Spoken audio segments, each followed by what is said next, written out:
안녕하세요. 예, 올해가 이민년이래요. 호랑이띠래요. 올 한 해 2022년도 좋은 일들만 가득하고, 첫째도 건강, 두 번째도 건강, 세 번째도 건강이에요. 잘 헤쳐나가서 좋은 결실 이루기 바라겠습니다. 앞부분에 간단하게 이 강의에 대해서 얘기를 하고요. 본래 지난번에 12월인가 전략 설명회, 합격 전략 설명회 해서 한번 했어요. 그 중에 이제 오늘은 유기화학과 관련되어 있는 부분에 시작을 하기 때문에 그거에 대한 얘기를 간단하게 할게요.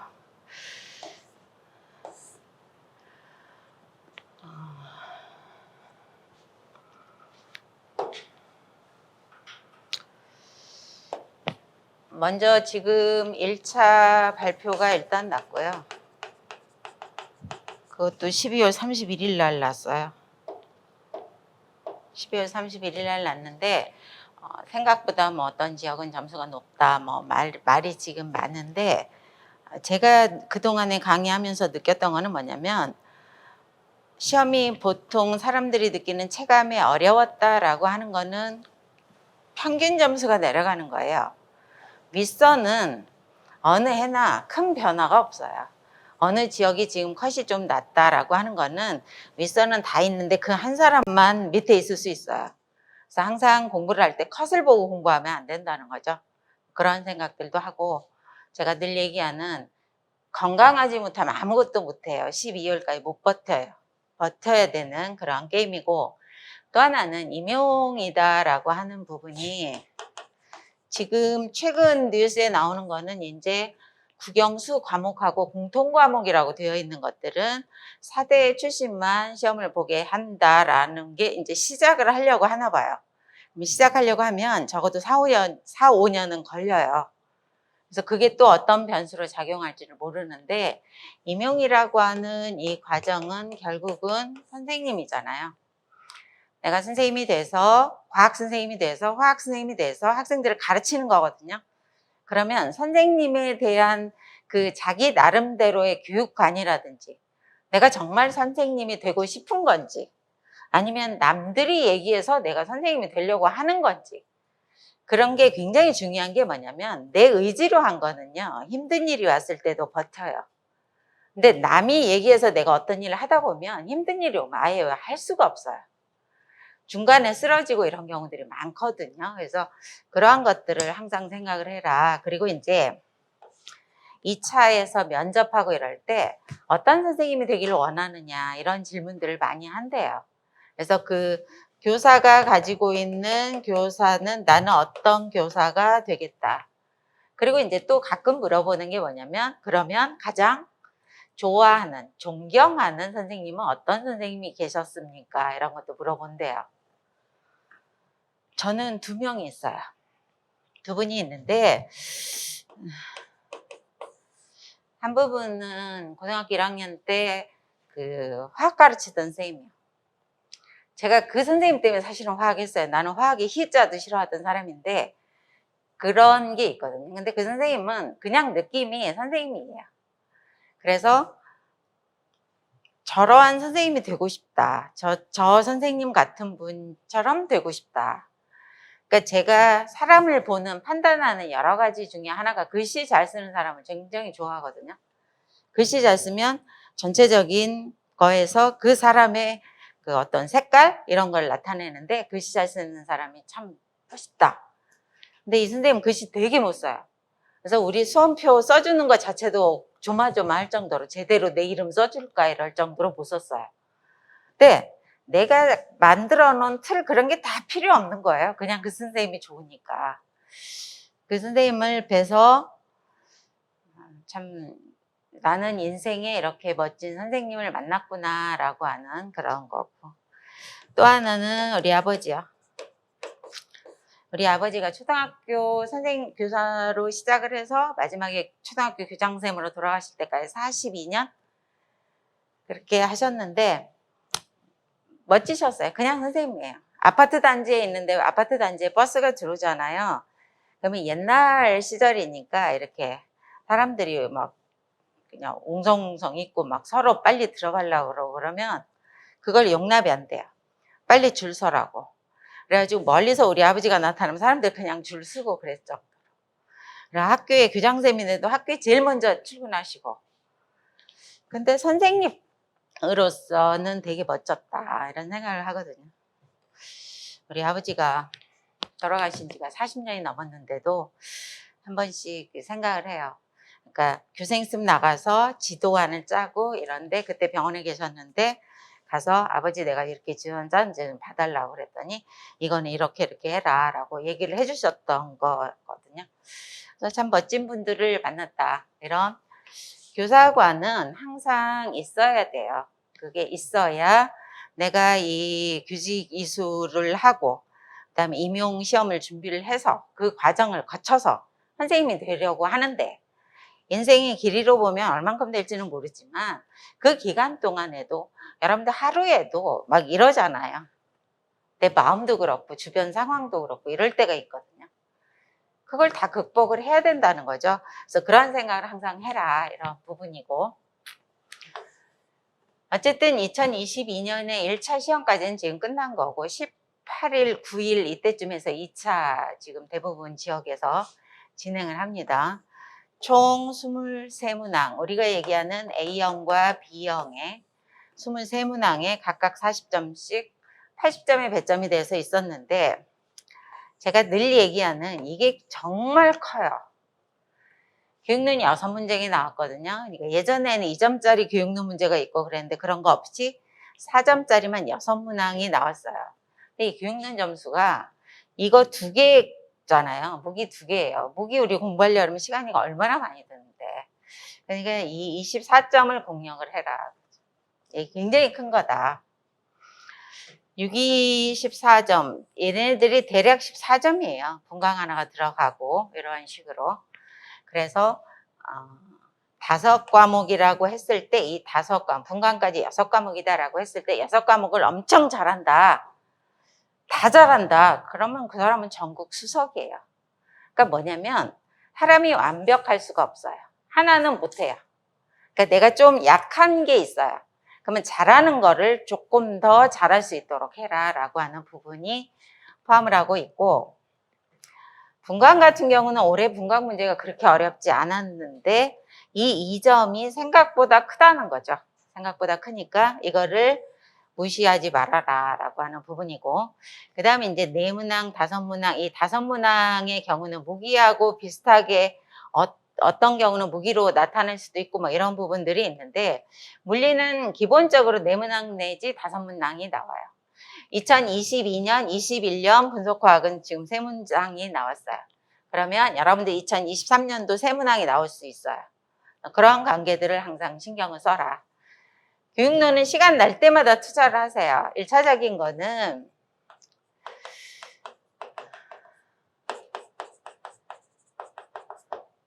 여러분들 전공 공부할 때 공부 안 될 때 중학교부터 고등학교 화 1, 2까지야. 시간 날 때마다 중고등학교 교과서를 보세요. 교과서를 보시고 그 다음에 그거를 지도서와 같이 보세요. 지도서 같이 보면 거기서 나오는 이제 이 내용과 관련되어 있는 만약에 탐구 활동이 있다. 그럼 그 탐구 활동과 관련되어 있는 탐구 많이 나오는 시약, 과정 이런 게 있고 이 탐구 활동의 유의할 점. 그다음에 학생들이 가지고 있는 이 부분에 대한 오개념. 이런 것들을 하나로 정리를 해라. 교육론은 앞에서 얘기한 교사가 어떻게 학생들을 이 주어진 내용을 가르칠 거냐거든요. 그래서 모형과 관련되어 있는 부분을 같이 항상 신경을 써라. 그 다음에 모형, 그 다음에 이제 교수학습 전략 그러죠. 우리가 시험 문제 많이 나오는 것 중에 하나가 개념도, 부의도 뭐 이러한 것들이 전략이에요. 대부분 교사가 가르치는 입장이니까 강의를 한다든지 뭐 이런 부분들도 있지만 다른 부분들도 있다는 거죠. 그래서 이러한 것들을 준비를 해라. 그래서 제가 올해 강의는 이론, 교육론 이론 한 달 하고 문제풀이 한 달 했는데 제가 올 6월은 그냥 좀 쉬고 저도 이제 조금 쉬면서 그 다음 문제풀이 준비하고 이러려고. 그래서 교육론 같은 경우에 이론반은 작년 강의로 대체를 해요. 근데 교육론책이 1, 2로 돼 있는데 2가 교과서예요. 교과서 분석해 놓은 그 부분도 강의에 포함해서 할 거예요. 그래서 그렇게 진행을 하고 그 다음에 이제 문제풀이를 하는데 시간 날 때마다 교육론을 봐라라고 하는 부분입니다. 올해 유기화학 2022년 유기화학의 경우가 1차적으로 이제 산도하고 관련이 되어 있다. 산도 염기도는 생각보다 많이 출제되는 쪽의 하나예요. 그래서 여러분들이 오늘 보면 산염기가 있거든요. 그러면 산하고 관련되어 있는 기출문제들이 있잖아요. 염기하고 관련되어 있는 기출문제들이 있을 거고 그러면 이걸 하나로 묶어놔요. 그 다음에 나중에 비슷하게 산도와 관련되어 있는 부분이 있다. 그럼 거기다 다 첨부를 시키는 거예요. 그래서 산을 하나로 묶어서 정리가 되게 하고 염기도 하나가 묶어서 정리가 되게 하고 이러한 부분들이 필요합니다. 그 다음에 이제 서술형으로 나온 문제는 뭐냐면 케톤과 아민의 반응이다. 그러니까 에나민과 관련된 스토크 에나민과 관련되어 있는 부분이 문제가 나왔고 환원성 아미노화 그러니까 아모니아 유도체 첨가 후에 환원까지 진행이 되는 환원성 아미노화 반응 이러한 부분이 출제가 됐고요. B형에서는 방향족 화합물의 반응에서 나이트로기의 환원이요. 나이트로기의 환원을 통해서 NH2가 만들어지죠. 그러면 이 NH2가 디아조화 반응을 할 수 있는 거죠. 그래서 연결해서 디아조화 반응이 있었고 프리데크라프트 반응과 그 다음에 이제 하나의 부분이 친핵성 방향족 취한 반응이요. 그러니까 여기서 주어진 방향족 화물의 반응이 여러 개가 포함해서 나온 문제다. 그 다음에 이제 나머지는 이거는 구조가 조금 복잡한 형태 N이 여기 들어가야 되죠. 크라이젠 고리화 반응. 그러니까 제가 유기화학 이 문제 풀면서 그런 얘기를 해요. 교수님들이 고리 만드는 걸 되게 좋아하시는 것 같다. 뭐냐면 고리화 반응이 분자의 알돌 반응, 분자의 크라이젠 반응, 뭐 이런 거, 디커먼 반응이라든지 이런 거 다 고리를 만들 수 있거든요. 그러니까 그런 경우들이 출제가 많이 되고 올해는 이런 게 출제가 됐다. 그래서 이러한 부분으로 총 14점의 유기화학이 주어졌어요.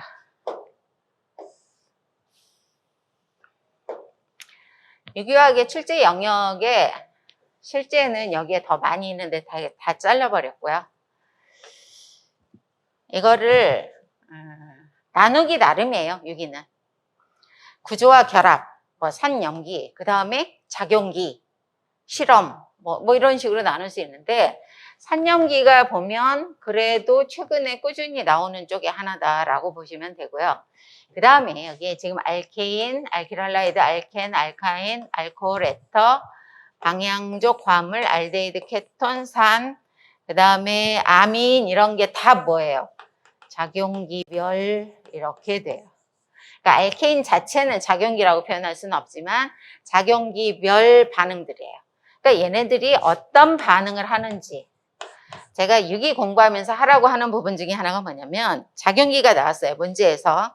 그러면 어떤 반응물이 나왔어요. 그러면 이 반응물이 출발 물질이 펑셔널 그룹이 뭔지를 먼저 봐라. 펑셔널 그룹이 여러 개 있다. 그럼 그 중에 어느 게 더 반응성이 클지를 봐라. 이런 거죠.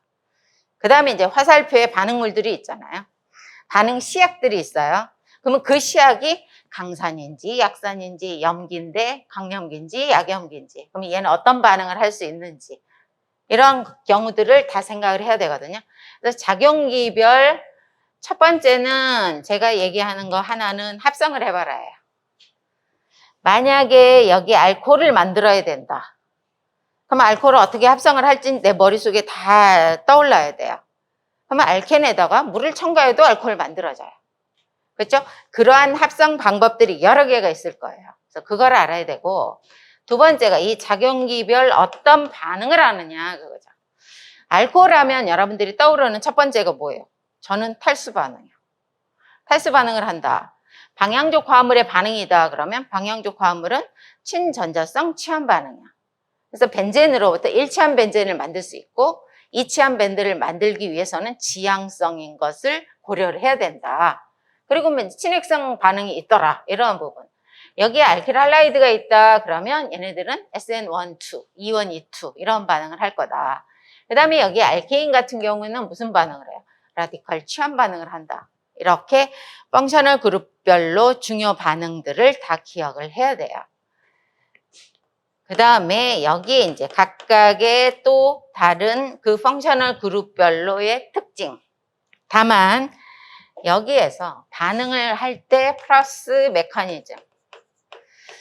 메커니즘도 신경을 써라 그거예요. 우리가 이번 시험 문제에도 메커니즘을 써라가 있었거든요. 근데 메커니즘을 저도 모의고사 때랑 채점을 하면서 보면 전혀 엉뚱하게 쓰는 사람들이 있어요. 그러니까 메커니즘을 쓸 때 우리가 전자가 풍부한 쪽에서 부족한 쪽으로 화살표를 하잖아요. 메커니즘의 의미는 뭐냐면 구분 화살표를 이용을 해라 이런 의미를 포함하고 있어요. 근데 메커니즘인데 화살표가 없다. 그러니까 우리 시험 문제는 요즘 뭐라고 나오냐면 구분 화살표를 이용을 해서 메커니즘을 쓰시오 이렇게 나오거든요. 그러니까 이런 관계도 필요하더라라고 하는 부분이에요. 그 다음에 이제 펑셔널 그룹별로 그러면 얘네들은 각각의 어떤 특징이 있느냐 그죠. 알데히드 케톤이 있고 카르복실산과 유두체가 있다. 얘네들 다 카본 읽기가 있어요. 카본 읽기가 있는데 그 카본 읽기가 있음에도 불구하고 얘네들은 두 개가 나뉘어져 있어요. 하나로 안 묶어놓고. 왜 그러냐? 얘는 첨가고 얘는 치환이기 때문에 그래요. 그러니까 반응 자체가 다르다는 거죠. 그러니까 에스터가 나왔을 때하고 알데히드가 나왔을 때와 반응이 달라요. 알데히드는 친핵성 첨가예요. 근데 에스터의 경우에는 어떻게 되냐? 아실 치환 그러거든요. 그러한 것들, 어떤 반응을 하고 어떤 메커니즘을 통해서 그리고 각각 펑셔널 그룹에 어떤 특징이 있는지 반응이 있고 메커니즘이 사실은 가장 중요해요. 그러니까 이 반응과 메커니즘에서 그러면 이중결합의 첨가가 진행이 된다. 그러면 얘는 어느 쪽으로 들어가느냐? 그러기 위해서는 우리가 마르코브니-코프 법칙을 알아야 되죠. 그러니까 이런 관계들이 서로 얽히고 설키고 해서 전체 유기화학이 만들어지는 거예요.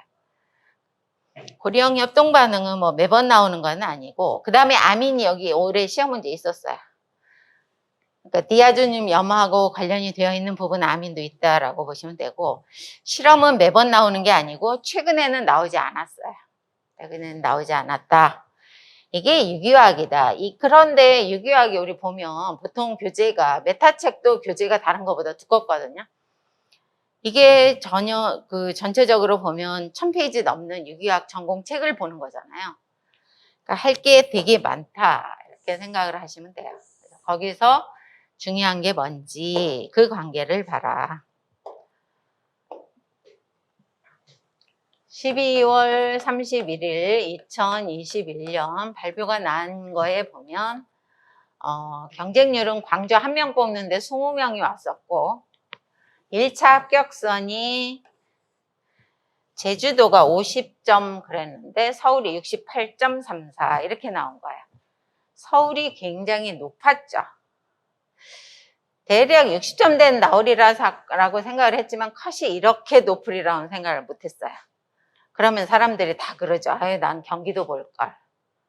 괜히 서울 봐가지고 안 됐다 그러는데 경기도 보세요. 56명이에요. 이거는 18명이고.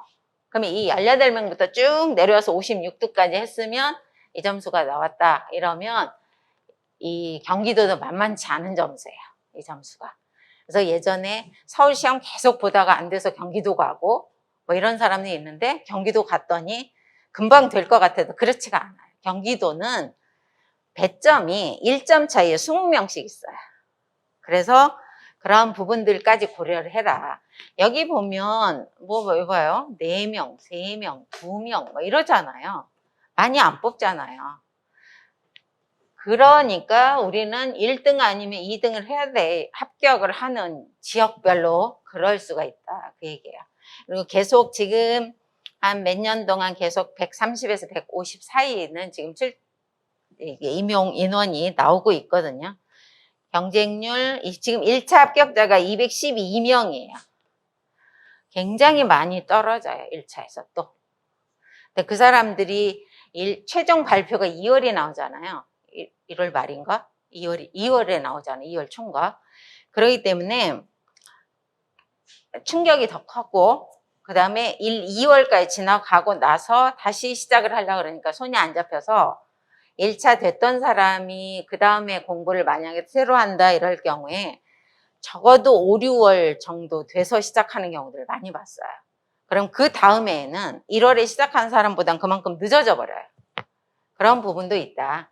다만 이제 1차 한 번이라도 합격했다는 그런 것들은 있겠죠. 이 점수는 생각보다 높았어요. 진짜. 근데 작년에 제가 모의고사반 했는데 모의고사반에 윗선에 있는 사람들 지금 합격을 했는데 점수가 굉장히 높았거든요. 모의고사 점수가.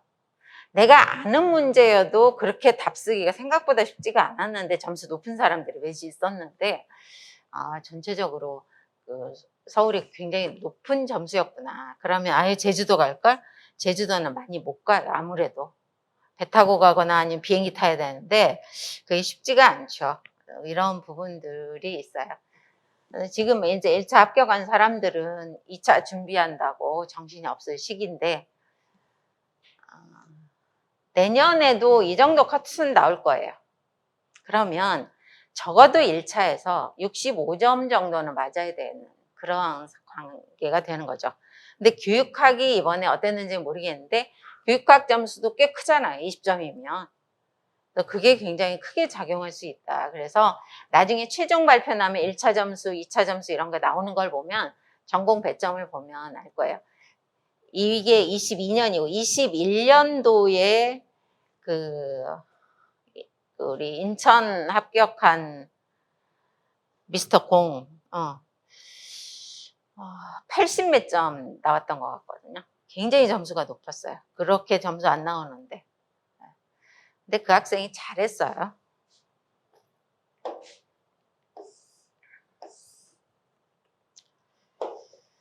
유기학 전공 교재는 하나씩은 가지고 있을 거예요. 그거를 제대로 끝까지 보자라는 마음을 가지세요. 근데 제가 봤을 때는 2권을 가지고 있는 게 좋을 것 같아요. 2권 정도는.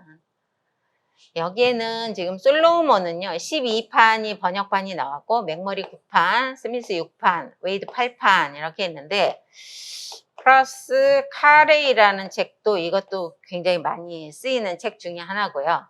그 다음에 브라운 책도 있어요. 얘네들도 거의 1000페이지 되는 책들이에요. 그 다음에 요즘은 모르겠는데 옛날에 그 페센덴이라고 의대 이쪽에서 많이 보는 빨간 책이 있어요. 요거하고 그 다음에 모라르트 책하고 뭐 이러한 것들도 많이 쓰이는 책이에요. 근데 자기한테 맞는 책을 고르시면 돼요. 예전에는 솔로몬 맥머리 봐라 이랬거든요. 이게 예전 공부하는 사람은 대부분 이 책을 봤어요. 근데 이제 최근 들어서 스미스 책을 많이 또 보고 장단점들이 있기 때문에 나한테 맞는 책을 골라서 보면 돼요.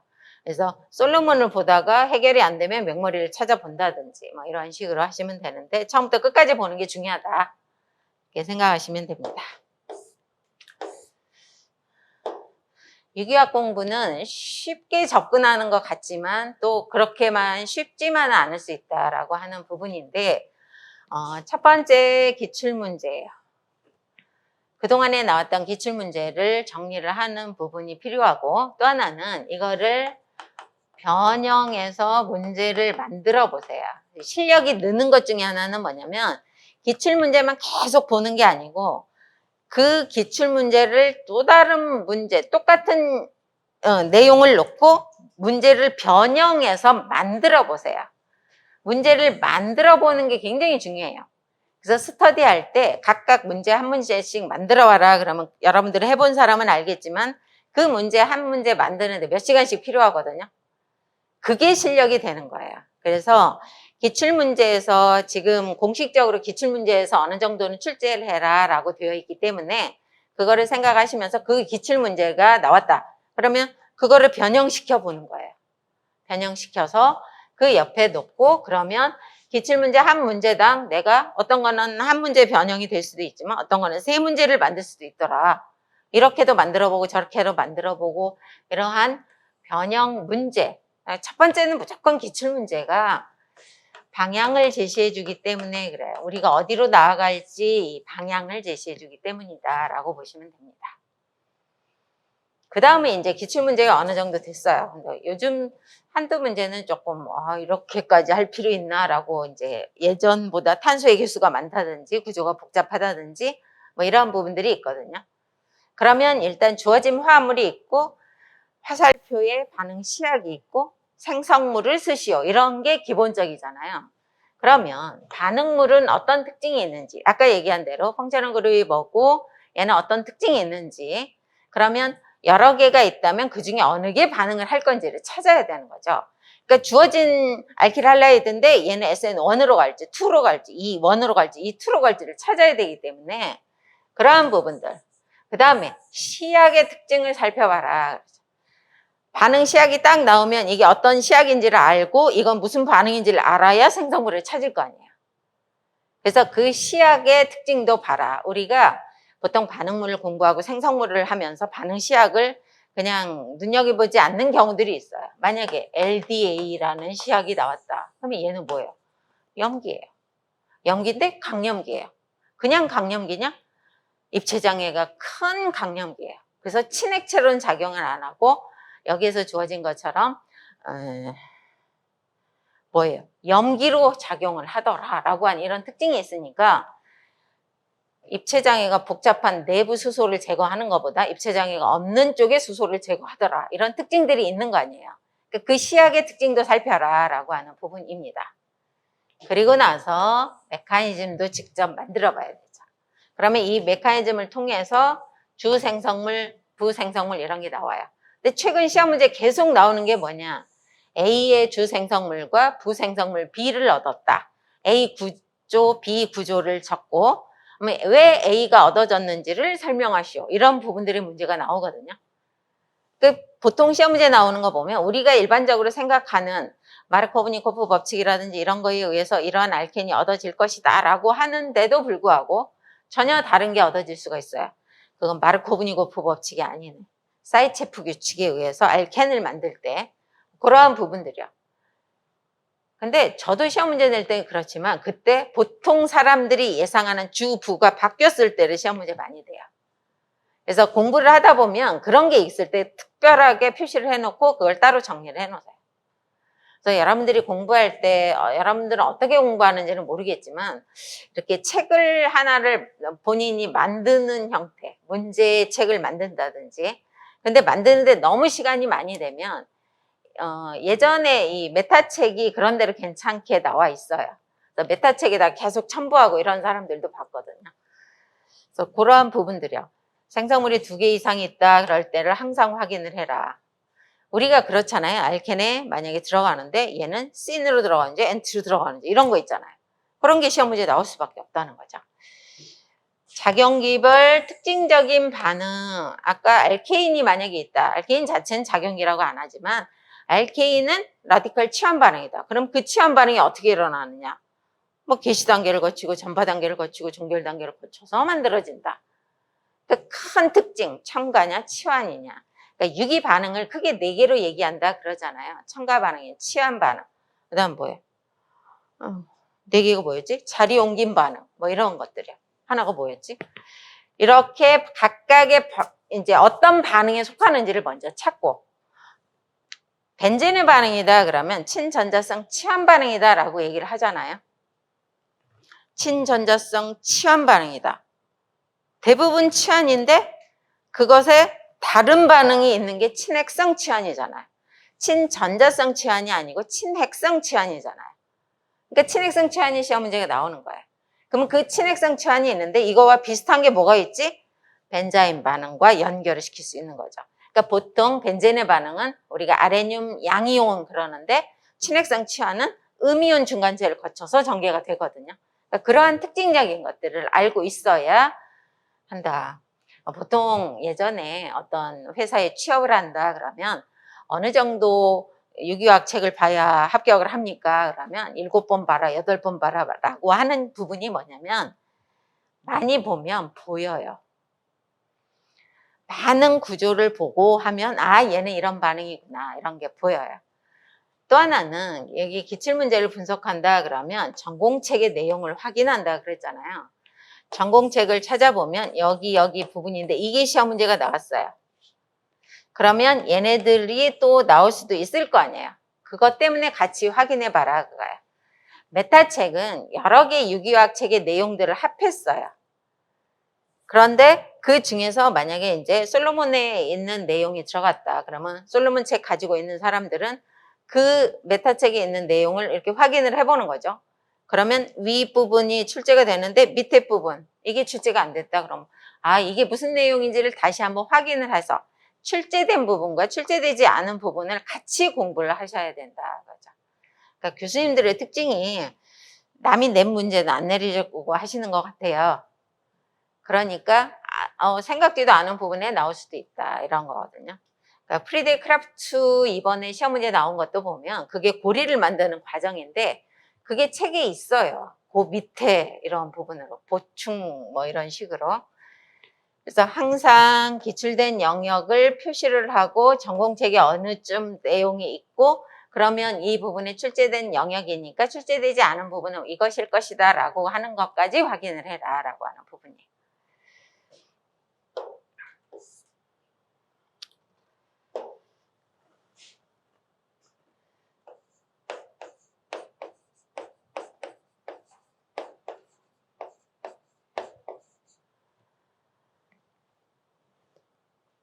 전체 강의가 이론반 강의가 5개월이에요. 굉장히 길거든요. 그리고 오늘 분광학 기출문제가 지금 나갔잖아요. 그거는 뭐냐면 분광은 작년에 제가 금요일 날 따로 나와서 그 인터넷 그 준비를 했었거든요. 교재가 똑같기 때문에 그거는 오늘 인터넷도 마찬가지고 오픈을 해놓으라고 할 거예요. 시간 날 때마다 제가 한 강좌씩 해서 한 7, 8주 올렸어요. 그래서 그거를 보시면 유기화학 하시면서 분광도 같이 보실 수 있다. 그래서 그렇게 보시고 유기화학이 책도 두껍고 양이 좀 많고 시험 문제도 다양하게 출제가 돼서 유기화학 하는데 한 2개월, 그래서 무기 1개월, 무기 작년 같은 경우 6주 수업했어요. 그러니까 6주를 어떻게든 만들어서 해야 돼요. 보강을 할 수도 있고 그다음에 물리, 분석 그렇게 해서 전체 5개월 과정으로 그렇게 전개를 하겠습니다. 이게 1월이면 시간이 굉장히 많은 것 같은데 그렇지 못해요. 그래서 5월까지는 여러분들도 전공이 한 번은 끝내야 된다는 거죠. 전공 한 번 끝내야 되고 특히 지금 인터넷으로 듣고 계시는 분들은 이게 자꾸 미뤄지고 이렇게 되면 나중에 내가 나를 믿지 못하는 상황이 와요. 내가 과연 이거를 다 들을 수 있을까? 뭐 이런 상황이 올 수도 있거든요. 자기가 자신을 믿을 수 있도록 하셔야 되니까 그건 조금 노력을 하셔야 돼요. 그 다음에 공부를 하면서 이것도 하고 싶고 저것도 하고 싶고 다 할 수 없어요. 절대. 인생 전체가 그렇지만 이거를 하기 위해서는 얘는 좀 포기하셔야 돼요. 그래서 뭐 맨날 친구 만나러 가고 뭐 이런 거는 아닌 것 같고 그 대신 중간중 일주일에 한 번 정도 뭐 휴식을 갖는 거는 필요하다. 몸 관리, 건강 관리는 본인이 잘 하셔야 돼요.